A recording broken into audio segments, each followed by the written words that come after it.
Tudo bem com vocês? Espero que estejam todos bem. Vamos falar mais um pouquinho sobre a nossa gincana da matemática, que está chegando no desafio 3. Vamos falar um pouquinho sobre medidas de comprimento. E é isso. Olá, tudo bem? Isso aí, mais uma etapa da nossa gincana de matemática. Nós queríamos até aproveitar para agradecer, né? Recebemos vários materiais muito bacanas.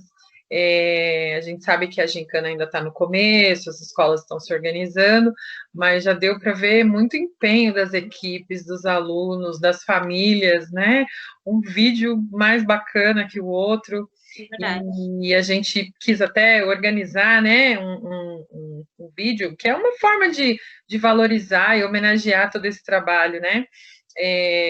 A gente estava até conversando sobre isso agora há pouco, que as famílias ficam extremamente felizes, emocionadas de ver que o vídeo do aluno é selecionado, né, que vai circular entre as escolas. Então, assim, é uma homenagem simples, mas que é tão gratificante, né, para as pessoas que estão ali envolvidas nesse processo. Então, muito obrigado, continue mandando os materiais para a gente, né, e a gente vai ajustando aí. Estamos no desafio 3, a gente preparou aqui alguns materiais de apoio para a gente conversar. Eu vou compartilhar o material aqui com vocês. Uhum. Bom, então vamos lá. Desafio 3. Nós vamos fazer aqui rapidinho uma retomada aí do desafio 2, né? Então, no desafio 1 e 2, a gente tratou das unidades de medidas de tempo. No desafio 1, a gente até conseguiu problematizar, trouxe alguns exemplos de resolução. E o desafio 2, ele seguia aí a mesma dinâmica, trabalhava com as mesmas habilidades. E a gente só vai fazer um fechamento agora, né?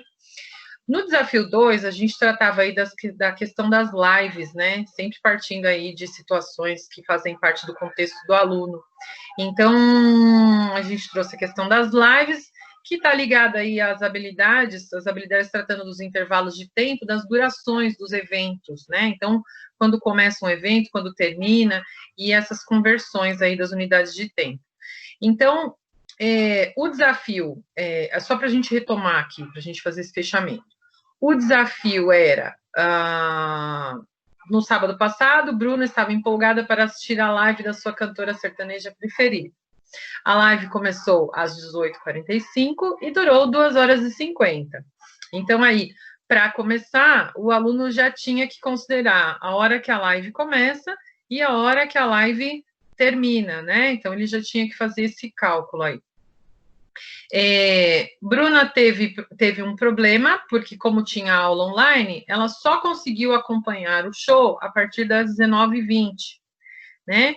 Então, ele tinha aí horário de início da live, ele tinha o tempo de duração, ele precisava calcular em que horas, que horário essa live terminaria, e considerando que ela só iria assistir essa live a partir das 19h20, quanto tempo de show ela poderia acompanhar, né? Então, era esse o desafio aí que o aluno tinha para resolver.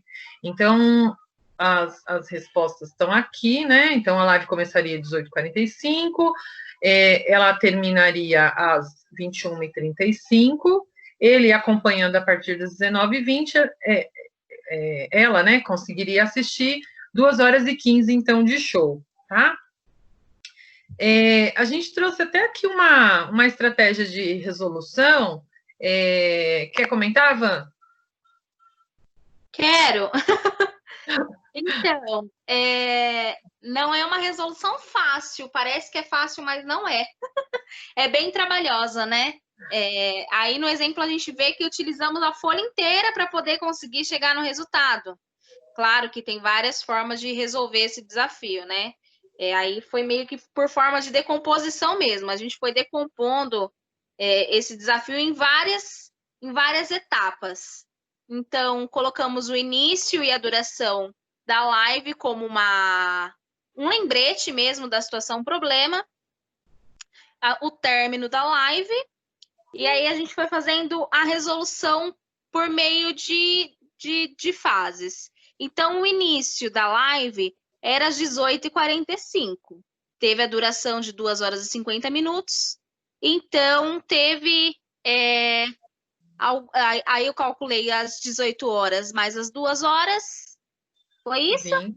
Tá bem pequeno aqui. 20. Isso. E E depois somou os minutos. e aqueles 45 mais os 50 minutos, que vai dar os 95 minutos. Que aí vai fazer o cálculo, que vai dar 1 hora e 35 minutos, né? Então, por ali a gente começa a fazer o cálculo das 21 horas e 35 minutos, que é o término. E aí, lá no finalzinho, que a gente vai fazer... porque tá tão pequenininho para mim aqui, que a Bruna acompanhou a partir das 19h20. Das 19h20. Da live. Isso. O início da live. Às 18h45. Então, das 18h45 até as 19 horas tem 15 minutos.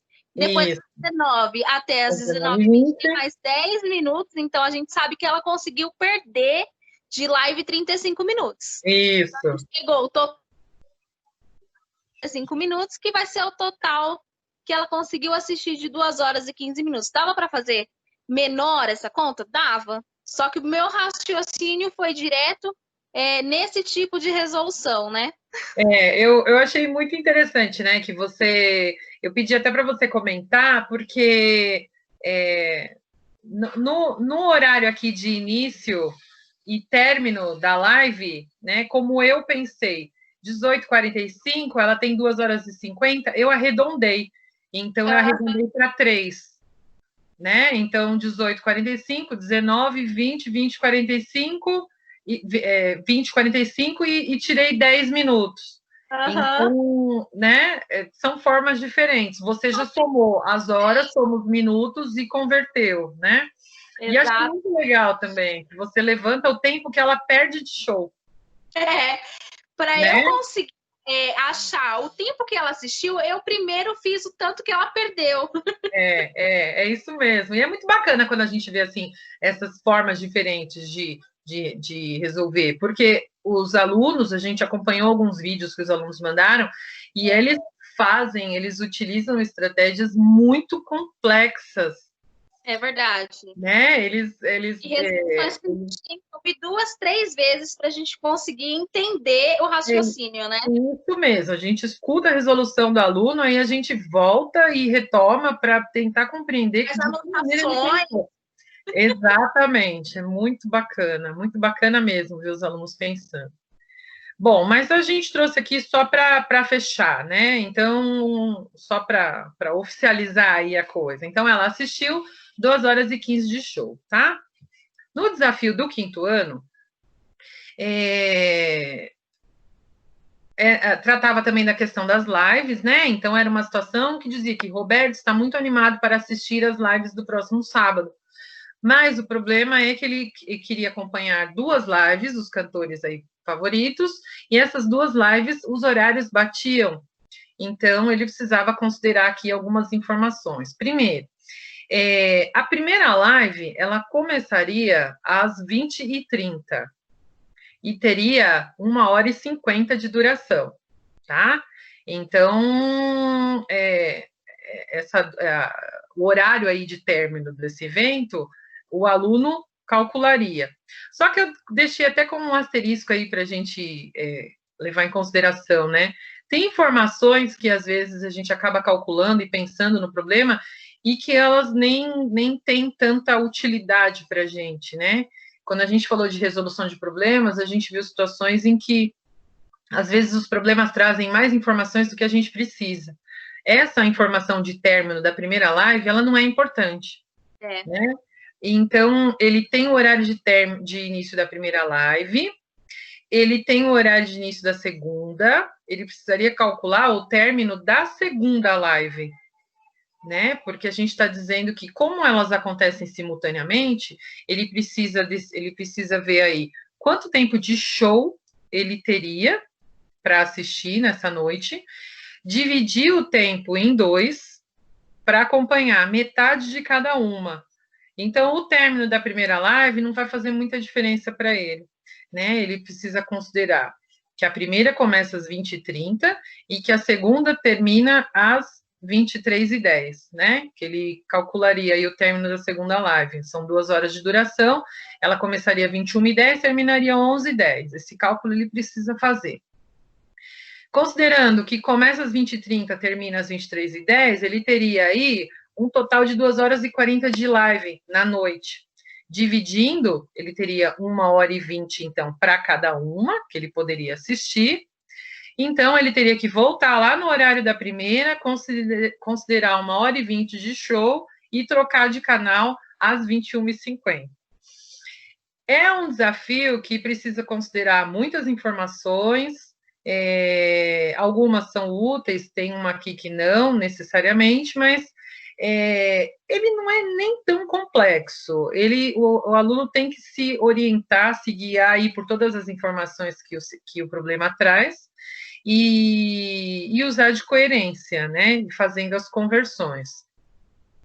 Teve alguns relatos aí, chegou para mim alguns relatos de professores que acharam o desafio do 4º ano mais difícil do que o desafio do 5º ano, né? E aí a gente foi ouvindo aí muitas coisas, desde o primeiro desafio, né? Tem professores que estão dizendo que o 4º ano é mais difícil do que o desafio do 5º. Talvez os saberes que os alunos do 4º ano têm, talvez tornem a situação mais difícil, né? Mas acho que em grau de complexidade eles estão semelhantes, tá?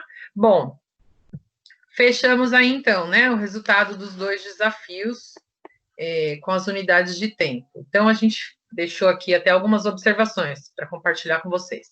Recebi os desafios respondidos dos alunos, e agora?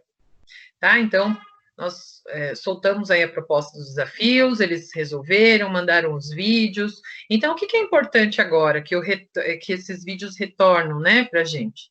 Então, é importante que a gente avalie os saberes que esses alunos já têm, né? As habilidades que esses alunos já desenvolveram. Então, é importante que eu analise, né, os conhecimentos que os alunos já têm e que eu registre, né? Isso precisa ser registrado, eu preciso deixar ali apontamento sobre isso. Por quê? Porque todas essas informações vão ser muito importantes quando a gente estiver conversando a respeito das ações de recuperação, né? Então, se eu tenho alunos que ainda não entenderam como é que as unidades de tempo se organizam, aí é um alerta, né? Então, a gente até grifa aqui essa observação, né? Se os alunos já dão conta, bacana.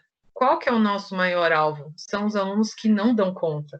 São os alunos que não têm essas habilidades desenvolvidas. É para esses alunos que a gente está pensando a gincana, né? Então, a gente está fazendo um diagnóstico, a gente está levantando os saberes dos alunos.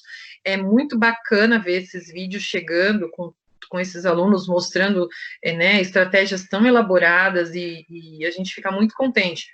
Mas, automaticamente, a gente também tem que considerar os alunos que não conseguem, né? Então, eu acho que relacionar e registrar quantos são na sala os que conseguem, quantos são os que não conseguem, quantos são os alunos que sequer participaram do desafio, né? Que não, nesse momento, estão sem contato com a escola. Então, todos esses registros são muito importantes, né? E aí, aqui alguns pontos para a gente considerar. Se eles já conseguem relacionar as unidades de tempo, se eles já têm isso claro, se eles conseguem organizar de maneira coerente as conversões. Às vezes o aluno sabe que 1h tem 60 minutos, mas na hora de fazer a conversão ele não sabe organizar isso de uma maneira coerente, né? Se ele sabe como é que faz a conversão, mas ele não consegue realizar os cálculos, tem dificuldade de fazer a multiplicação por 60, ou a divisão por 60, ou a subtração, né? Então, se a dificuldade aí, ela sai do eixo grandezas e medidas e vai para números de operações, né? E se ele entende que quando ele trabalha, né, com essas unidades, o mais conveniente é a base 60, então, multiplicar ou dividir por 60. Então, todos esses conhecimentos são bacanas da gente analisar nas respostas dos alunos, e considerar para ver o que a gente oferece para os alunos, né? Que é justamente isso, olhando para os saberes que essa turma tem, olhar para esse material didático que eu tenho à minha disposição agora e pensar se o que vai ser oferecido para eles agora é suficiente para resolver esse problema ou não, né? Ou o que eu ofereço para os alunos de maneira complementar, que tipo de atividade eu insiro ali na rotina para resolver essas dificuldades que eu fui observando durante o desafio, né?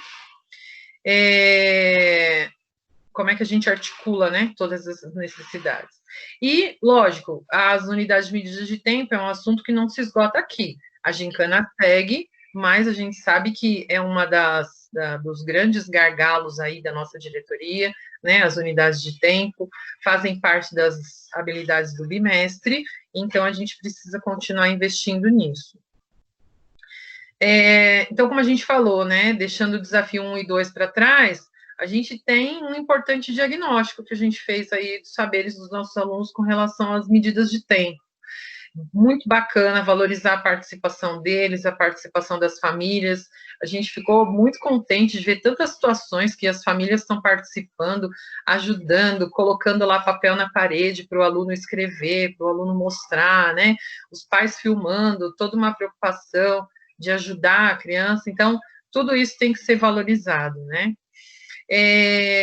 Valorizar as estratégias, todas as estratégias que os alunos utilizaram aí nos desafios, se possível, oferecendo aí as devolutivas, tanto coletivas como individuais. De repente, eu vi uma estratégia muito bacana que um aluno usou, faço um vídeo, comento, coloco no grupo do WhatsApp para que todo mundo veja, enfatizo alguns pontos, né, dou ênfase em algumas situações. Então, é muito bacana dar essas devolutivas para os alunos.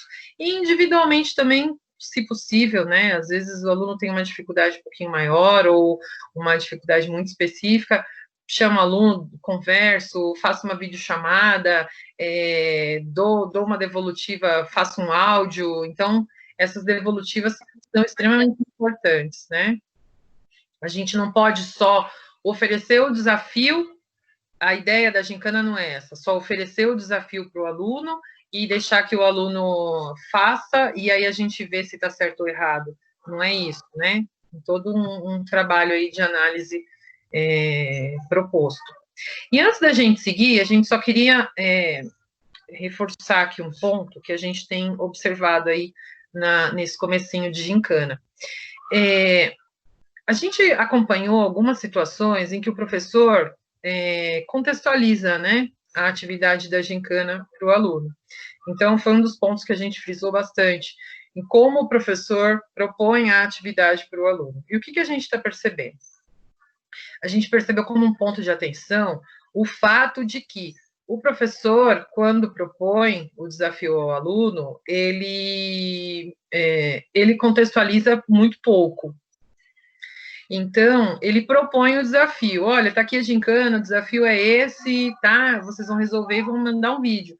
Mas, assim, falta uma conversa sobre o que está em jogo ali, né? Então, se a gente estava tratando de unidade de medidas de tempo, então, olha, essa atividade vai tratar de medidas de tempo, né? Que unidade de tempo a gente conhece? A gente conhece o dia, conhece a hora, conhece os minutos, a gente sabe que o tempo, o mês se organiza, né, em conjuntos aí de dias, a gente sabe que as horas se organizam em determinado tempo, então, essas unidades, as que a gente mais usa, né, é a hora. Então, olha, a hora tem 60 minutos, a gente já conversou sobre isso, a gente já tratou sobre isso.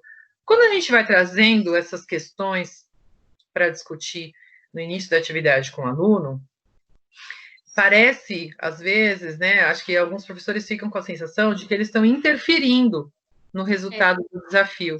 Mas não é isso. Quando a gente já está trazendo considerações sobre o assunto, que seria na sala de aula ali, bem aquele momento de levantamento de conhecimentos prévios, né, aquela conversa inicial das atividades do EMAI, a gente já está fazendo o aluno pensar sobre. Sim. Né?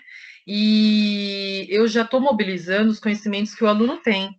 Eu estou ajudando o aluno a pensar, eu estou ajudando o aluno a estabelecer relação, eu estou trazendo uma nova informação, às vezes, né, que se une ali ao que ele já sabia sobre, e não tem problema nenhum se eu chegar e falar, olha, vamos retomar o que a gente já trabalhou sobre horas, né? As horas se organizam em 60 minutos, lembram disso?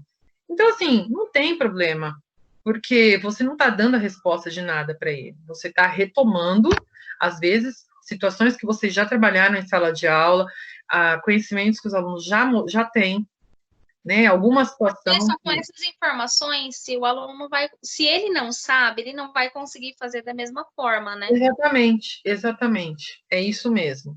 E às vezes, com essas informações, o aluno que sabe, ele só precisa desse estalo para falar, é verdade, eu já estudei sobre isso, já li sobre isso, já fiz atividade sobre isso, então facilita na hora. Exatamente. Eu resgato, né?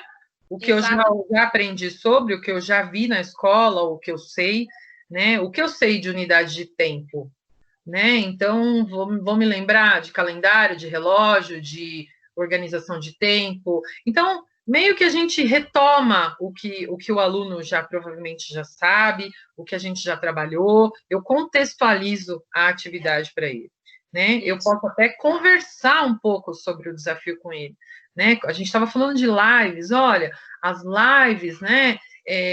Estão acontecendo aí a todo momento, e às vezes são tantas que a gente não sabe nem qual assistir, e às vezes começam todas no mesmo horário, e aí como é que essa pessoa vai administrar os horários dessa live? O que ele precisa considerar, né? Ele vai ter que considerar aí a hora que começa, a hora que termina, quanto tempo de show, né? Então, olha, aqui no problema está dizendo que o show vai ter 2 horas e 50 de duração.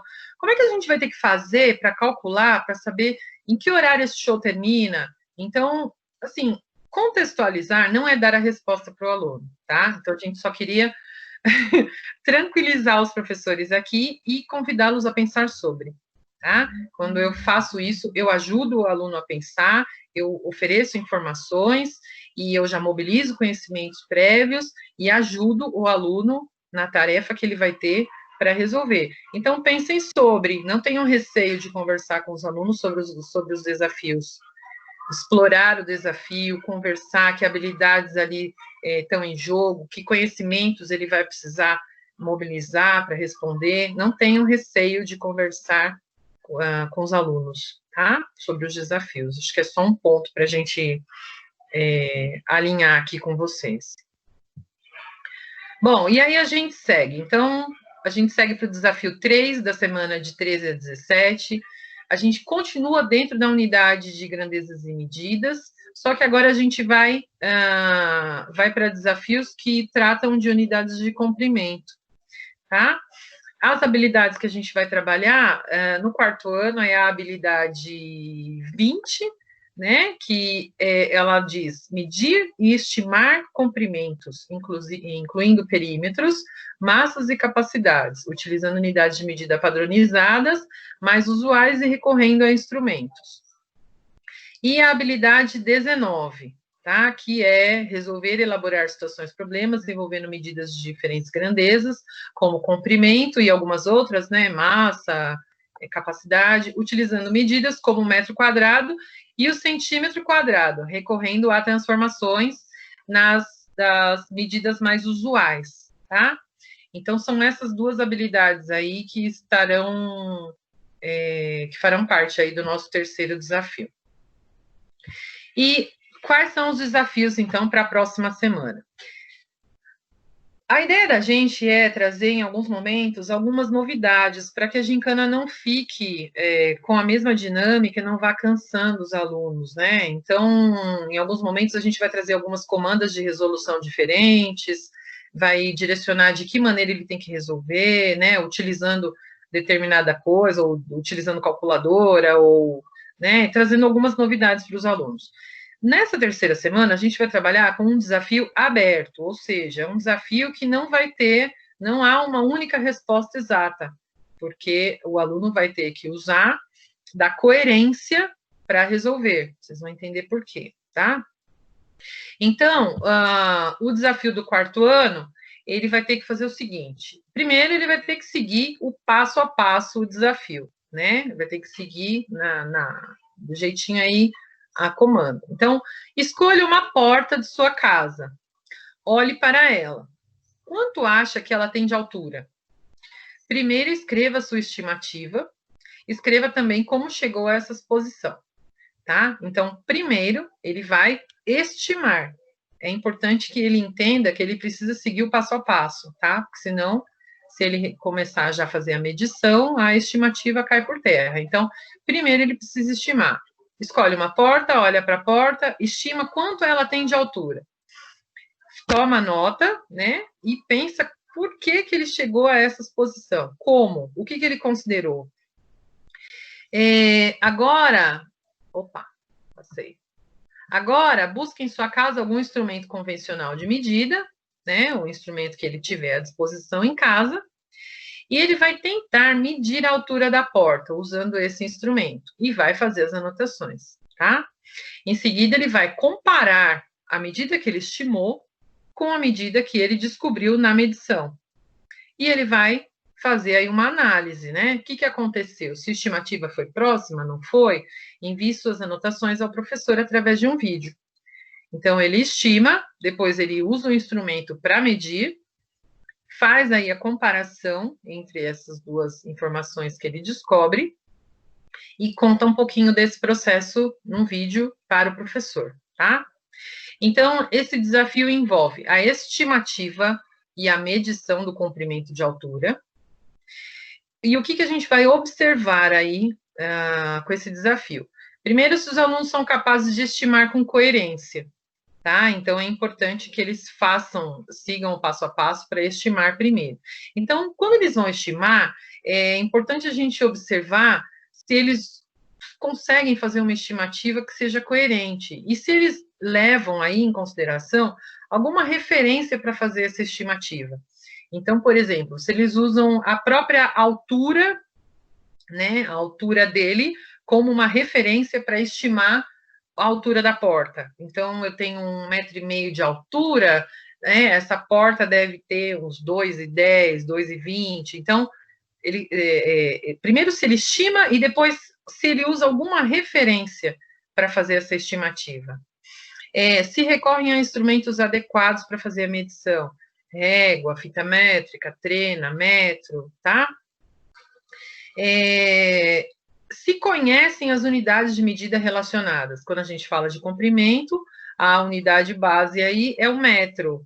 Se eles já conseguem se apropriar aí desses termos, quando eles fazem a explicação para vocês no vídeo, né? Se eles usam metro, se eles falam em metro, em centímetros, se eles já consideram essas unidades de medidas. E se são capazes de realizar as medições corretamente, tá? Desde usar o instrumento adequadamente e fazer a leitura da medida corretamente, tudo mais. Então, esse aí é o desafio do 4º ano. Agora, o desafio do 5º ano, tá? Então, percebam por que a gente disse que não tem uma resposta única, né? Porque ele vai considerar a porta da casa dele então pode haver aí diferença, né, de uma porta para outra. Então, por isso que a gente diz que não há uma resposta única, mas tem que ser uma resposta coerente, né? Tem que fazer sentido, tem que seguir uma lógica, né, dentro do que a gente conhece aí como processo de medição, para ele te fornecer essa resposta. No 5º ano, a gente vai trabalhar aí também com medidas de comprimento. O que a gente está propondo? Escolha um cômodo da sua casa. Você sabe calcular o perímetro desse cômodo?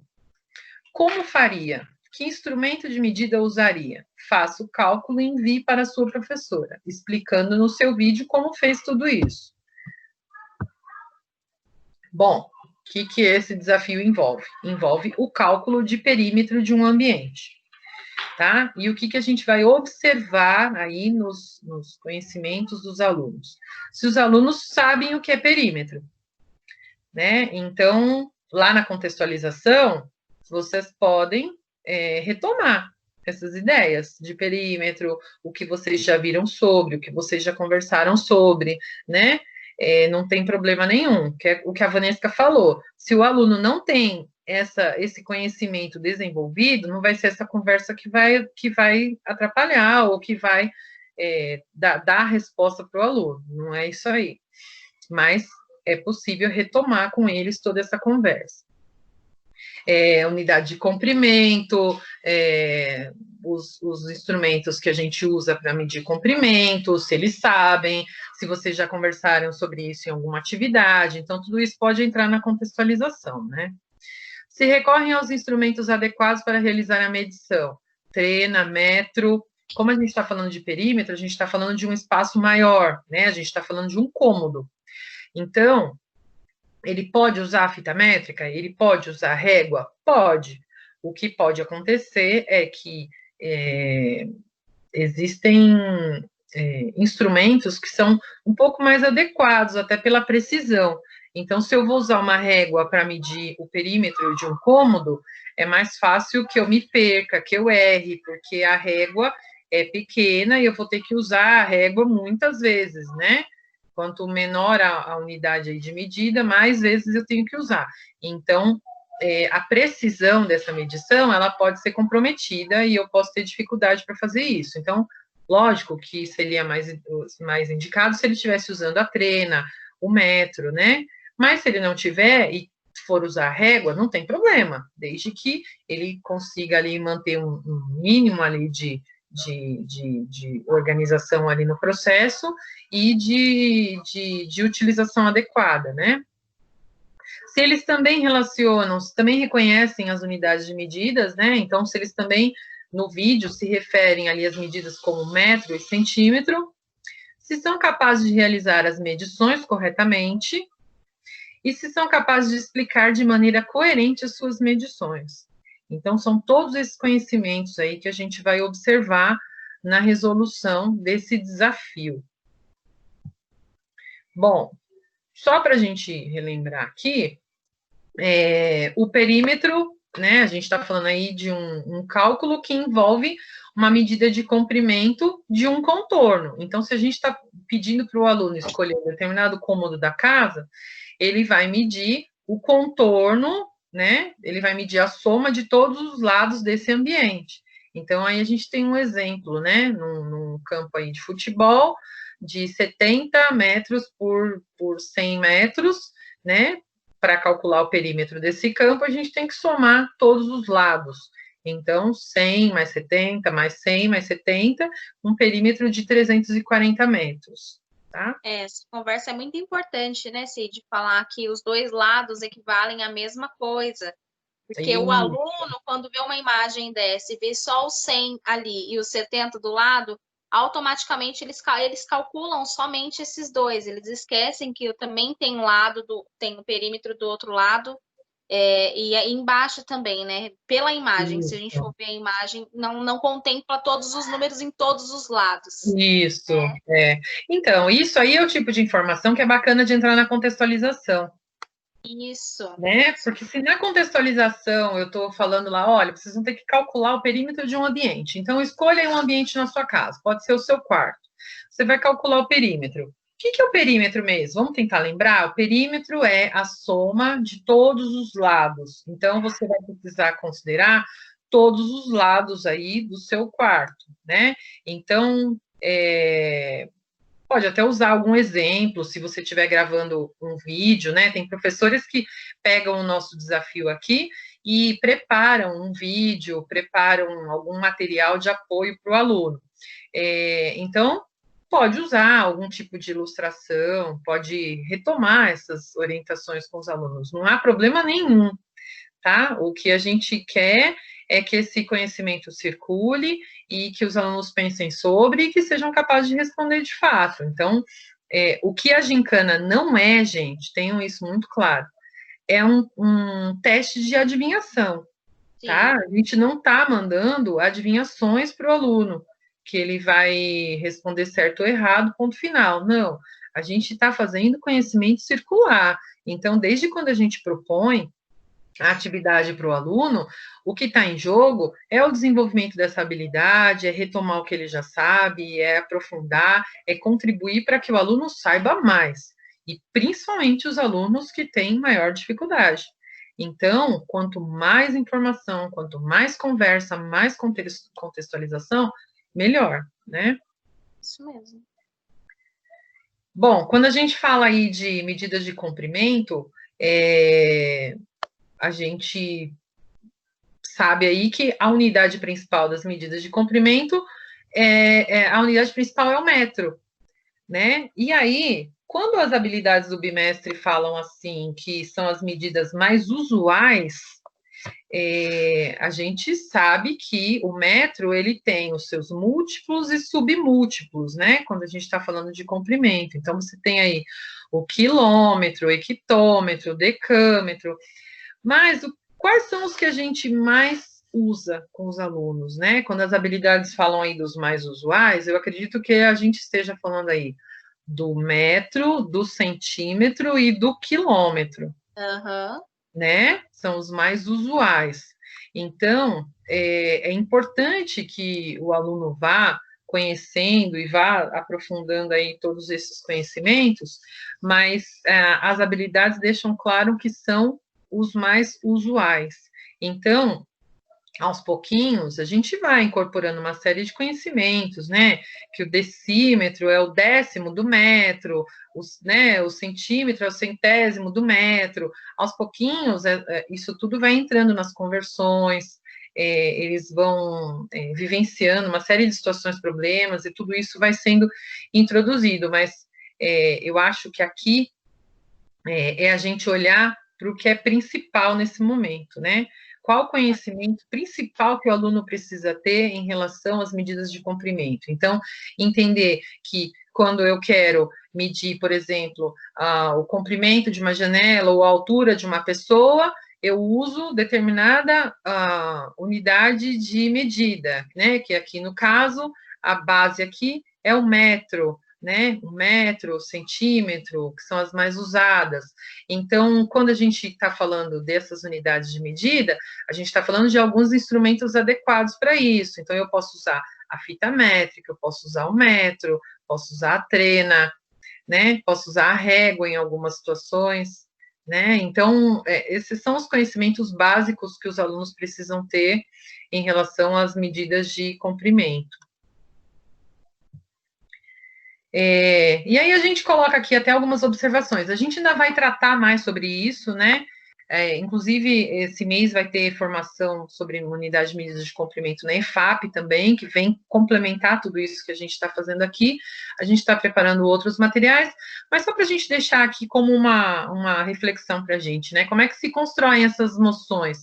Então, é importante que os alunos, desde muito cedo, eles estejam envolvidos em situação que eles possam comparar desde o primeiro ano, né? Essas noções de comprimento, elas vão se desenvolvendo desde o primeiro ano, desde sempre, né? Então, salto em distância, quem salta mais longe, que eles possam comparar o aluno mais alto, né? Faço lá um aviãozinho com os alunos e cada um lança o seu avião e qual avião voa mais longe, vamos fazer a medida. Vamos usar instrumentos não convencionais primeiro, então vamos usar o barbante, né? Vamos medir todo mundo com o barbante, vamos ver quem saltou mais longe usando o barbante, usando medidas não convencionais. Depois a gente começa a introduzir os instrumentos convencionais, as medidas padronizadas, e vou estabelecendo todas essas possibilidades de comparação, né? Para os alunos, isso tudo vai sendo construído ao longo do segmento. Então, a gente está pensando desde da atividade mais simples lá no primeiro ano, mas onde o aluno já vai desenvolvendo essa noção de comprimento, e isso vai se aprofundando ao longo de todo os anos iniciais, né? Então, que ele possa estar envolvido em atividades que lhe permitam ajustar a unidade de medida ao instrumento mais adequado. Então, se eu estou medindo uma folha de papel, eu vou usar a régua.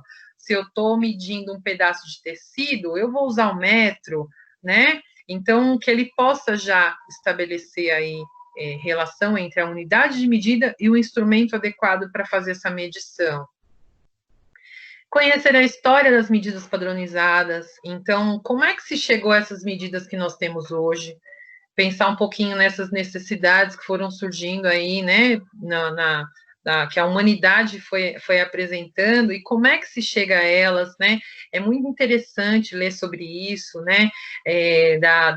Das milhas, né? Que era um funcionário que ele contava 1000 passos e isso era a milha. Então, tudo, tem tanta história bacana sobre isso para que ajuda o aluno a compreender como é que se chegou a tudo isso hoje. Né? Como é que a gente tem todas essas unidades de medida e toda essa organização. Tem muita coisa que dá para trabalhar com os alunos. Experimentar os processos de medição. Então, a gente não aprende grandezas e medidas falando sobre, a gente aprende medindo, a gente aprende experimentando. Né? Eu levanto hipóteses, eu constato, eu vivencio esses processos de medição, preciso experimentar. Então, na sala de aula, isso também tem que acontecer dessa forma, né? Da maneira mais próxima da prática social possível. Então, como é que isso é usado lá fora, né? Fora da escola, isso tem que ser usado aqui dentro da escola da mesma maneira, né? Que eles vivenciem esse trabalho através de contextos reais, que é isso que a gente está falando, né? Então, eu vivencio medidas lá fora de um jeito, então aqui dentro da escola também tem que ser igual, né? E é isso, a gente queria fazer uma primeira conversa com vocês a respeito das unidades de complemento, tem muito mais coisa para acontecer esse mês, né? A gente está preparando algumas situações de formação para contribuir com tudo isso, e vamos conversando, mandem para a gente os vídeos, né, dos materiais dos alunos, continuem mandando, seja no e-mail, ou através do coordenador, no WhatsApp da gente, é importante para a gente estar vendo esses vídeos, né? A gente conversa bastante e levanta aí muitas possibilidades, aí, inclusive de formação através desses vídeos, e a gente vai conversando, né? Fiquem à vontade para mandar e-mail para a gente, com dúvidas, com sugestões, e o desafio 3 está lançado. Tentem manter o cronograma desses desafios na escola, porque a gincana ela é bem dinâmica, e aí se a escola ficar aí atrasado nesse processo, a gente vai perdendo tudo isso. Formação e desafios vão caminhando juntos, então o cronograma precisa ser seguido aí para a gente não se perder, certo?